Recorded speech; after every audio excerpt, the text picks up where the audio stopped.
Hello, my name is Rob Poterucha and I'm a tax supervisor here at McGowan, Hurst, Clark & Smith. Today's topic that we're going to be covering is withholding and what you can do to maybe prevent what happened to you filing your 2018 tax return. So like a lot of our clients, they had a big surprise when it came to filing their 2018 tax returns. Either their refund was a lot smaller than they expected, or they even owed, which is something that they're not really used to doing. So what's something that you can do now to prevent that from happening when you file your 2018 tax return? Before we get into that though, you have to ask yourself a question.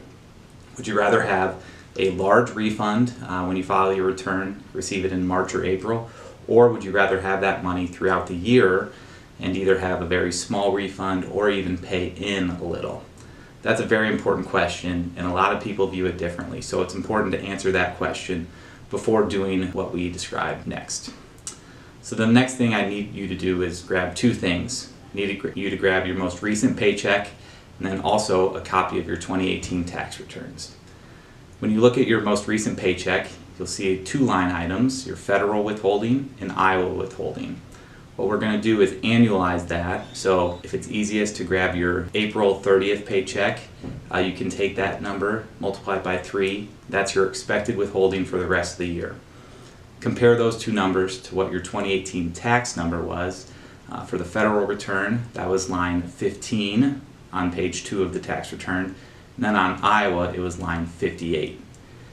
Then, once you have those numbers, you can see what the difference is. If your withholding is greater than what your 2018 tax number was, you should receive a refund. If it's less, you're going to owe a little bit.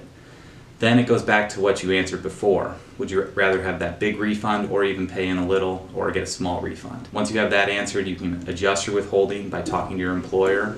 If you like to receive that big refund, maybe ask your employer to take out $100 per paycheck. If you're going to be short, you want to have them increase your withholding.